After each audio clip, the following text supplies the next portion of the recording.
అన్నమాట. కాబట్టి ఇక్కడ హిరణ్మయీం అంటే బంగార స్వరూపిణి, హిరణ్య స్వరూపిణి లక్ష్మీదేవిగా శ్రీ సూక్తం వర్ణించింది. అందుకని భారతీయులందరూ కూడా పెళ్ళిళ్ళలో కూడా ఆ సంప్రదాయాన్ని పాటించటం.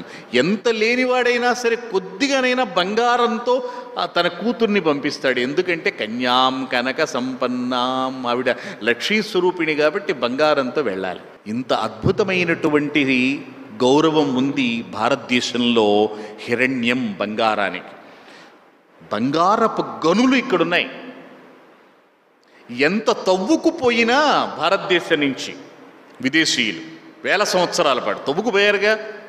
ఎంత తవ్వుకుపోయినా ఇంకా మనం హాయిగానే ఉన్నాం భారతదేశంలో. మనమే బికారులుగా లేంగా, బిచ్చగాళ్ళుగా లేంగా. మనం ఇంకా భారతదేశం సంపన్న దేశంగానే ఉంది, తలెత్తుకుని తిరుగుతోంది ఇప్పటికీ కూడా, ఎంత దోచుకున్నా కూడా. కారణం ఏమిటి? ఇది రత్న గర్భ, ఇది స్వర్ణ గర్భ భారతదేశం.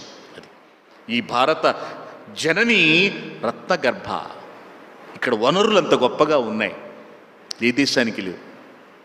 ఇప్పటికి కాదు కదా, ఇది ఎంతో ప్రాచీనమైనది. ఒకసారి చెప్పాలంటే పండు ముత్తైదువ అనాలి భారత మాతని.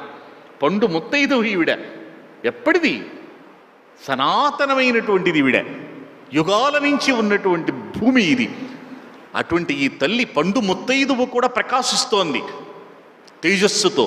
ఎందుకనంటే సంపదలు అలా ఉన్నాయి, అది గొప్పతనం.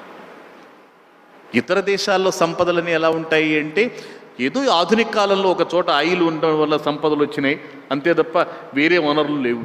కానీ భారతదేశానికి అలా కాదు. ఈ భూగర్భంలో ఉన్నటువంటి రత్నాలు, బంగారము, ఇదంతా కూడా లక్ష్మీ స్వరూపంతో ఉన్నటువంటి హిరణ్యమంతా కూడా ఇక్కడే ఉన్నది. దానికి కారణం అది.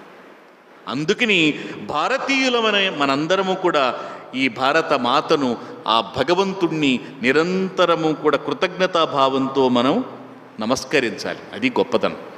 ఇటువంటి గడ్డపైన మనం బతకగలుగుతున్నాం. కారణం ఏమిటి అంటే, మనకి నేర్పారు మన మహర్షులు, మన పెద్దలు. ఏమని అంటే, దేవతల్ని ఎలా ఉపాసించాలో, లక్ష్మీదేవిని ఎలా ఉపాసించాలో నేర్పారు.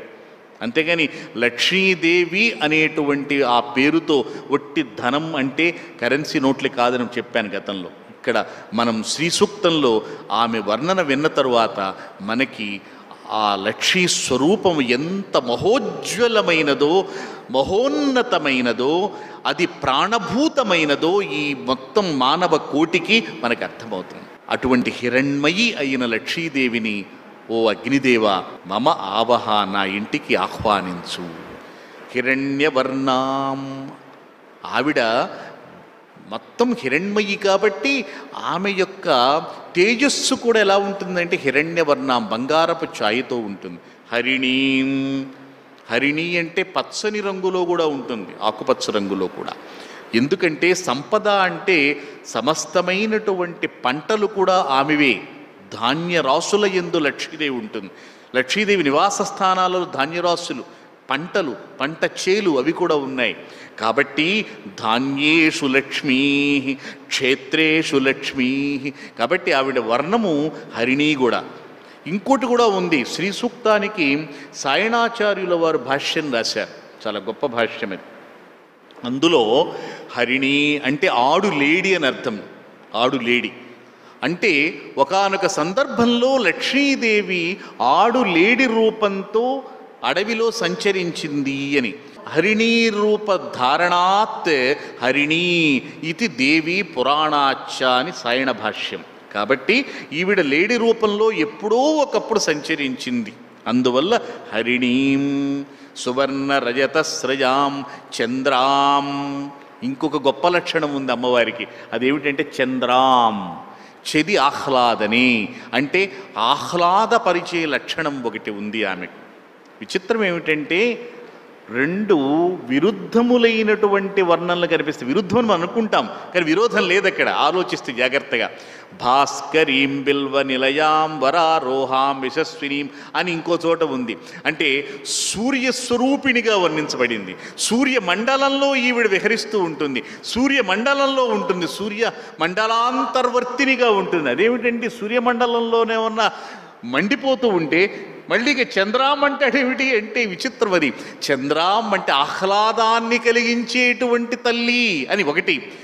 అక్కడ భాస్కరీం, సూర్యుడు మనకి మంట కలిగిస్తున్నాడేమో కానీ ఆయన లేకపోతే మనం బ్రతకలేం.